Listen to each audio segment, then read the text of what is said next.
Hey there, have you ever noticed how different countries can be? It's like the USA and Canada, even though they're neighbours. Things can be pretty surprising when you cross the border.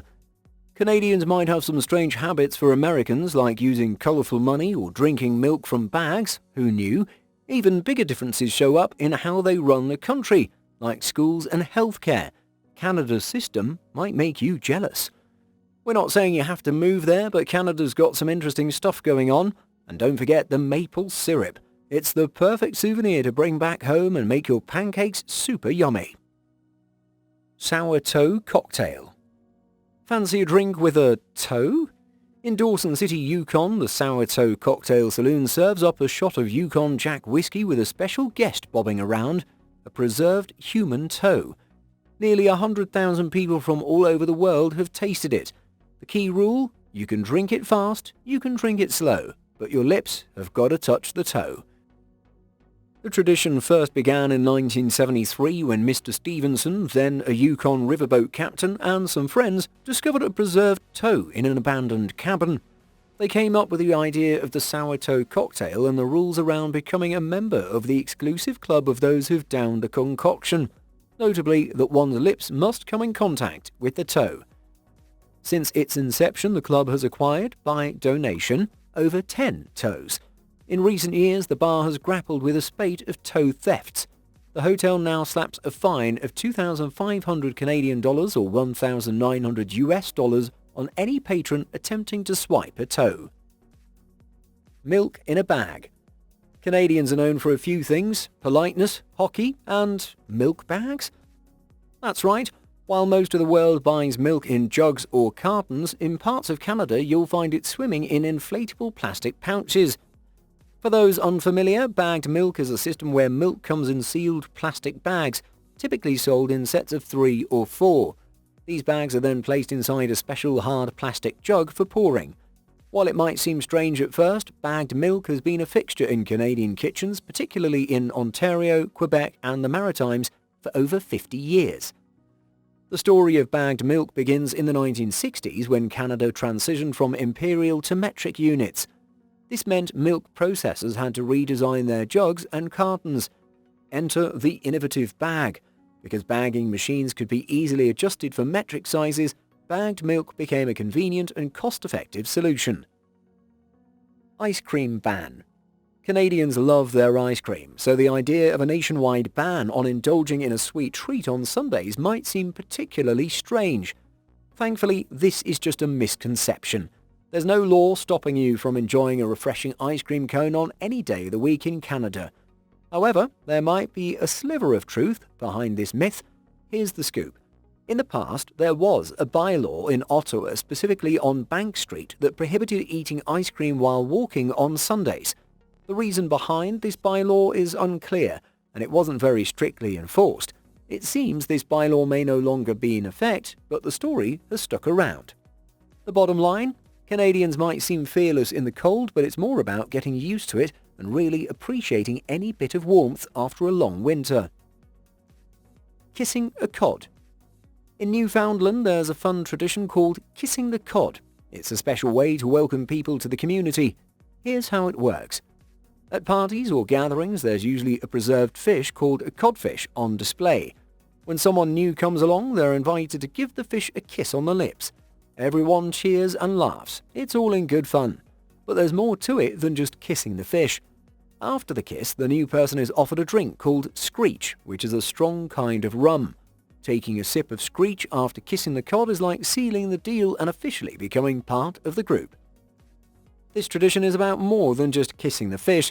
It's a way for people in Newfoundland to show their friendliness and make newcomers feel welcome. So if you ever visit Newfoundland, don't be surprised if you're asked to give the codfish a smooch. It's all part of the fun and the warm spirit of the place. Sorry. Canadians are known for their friendliness and politeness, so much so that it's become a bit of a stereotype.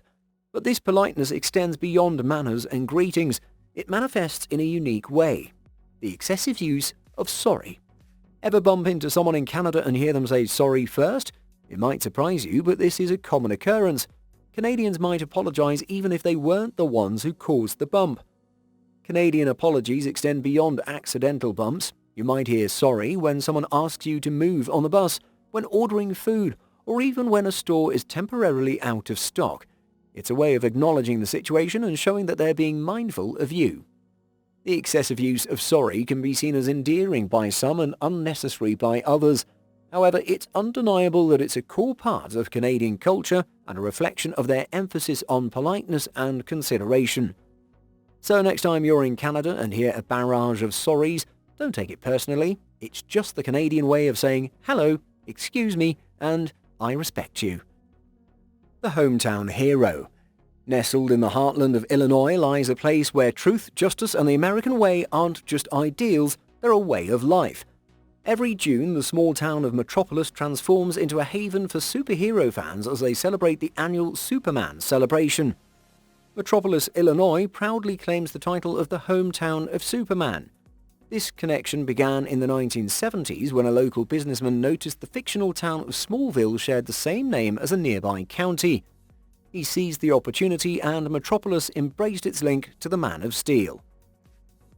The Superman celebration, held every second full weekend in June, is a vibrant event that attracts fans from all over the world.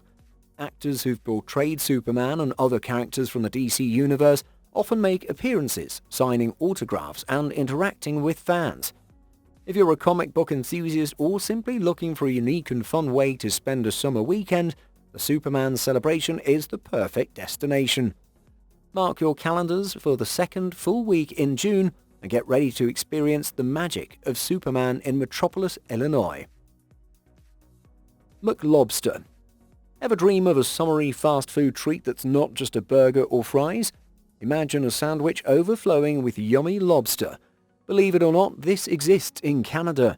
Forget the McRib with its surprise appearances. In Eastern Canada and a few US spots, a way more exciting summer sandwich takes center stage, the McLobster. The McLobster is the opposite of the McRib.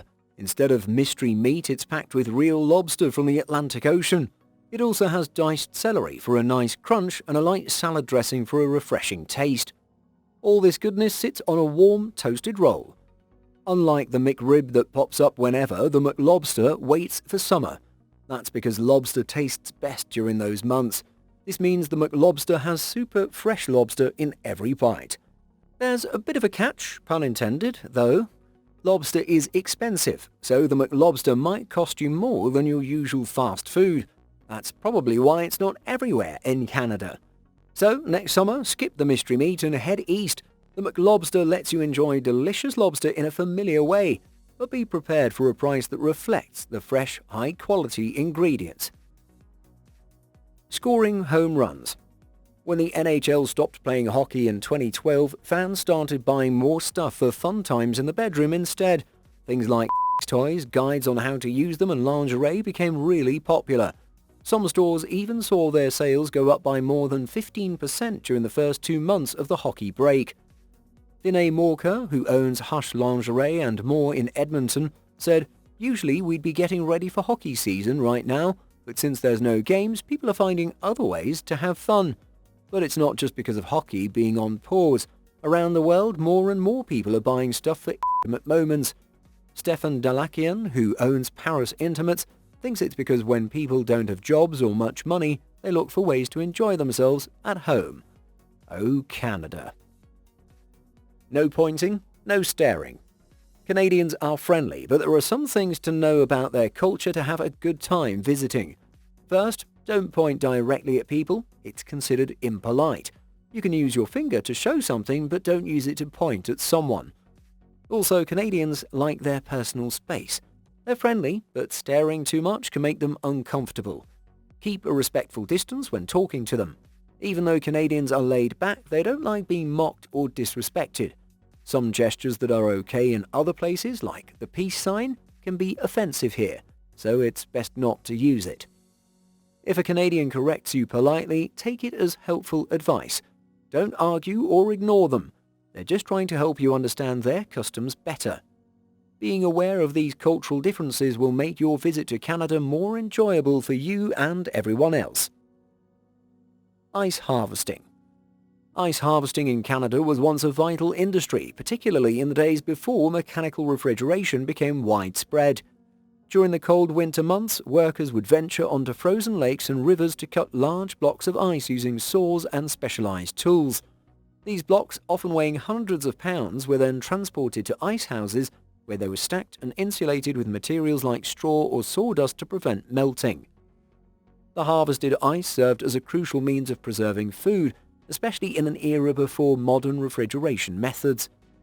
Additionally, ice was in demand for various industrial purposes, including cooling in breweries and meatpacking plants. However, with the advent of mechanical refrigeration in the early 20th century, the demand for harvested ice gradually declined, leading to the eventual demise of the industry. Despite its decline, the legacy of ice harvesting remains as a testament to Canada's history of adapting to its challenging climate and utilizing its natural resources for economic and social development. Winter warriors. Believe it or not, Canadians might surprise you with what they wear in the winter.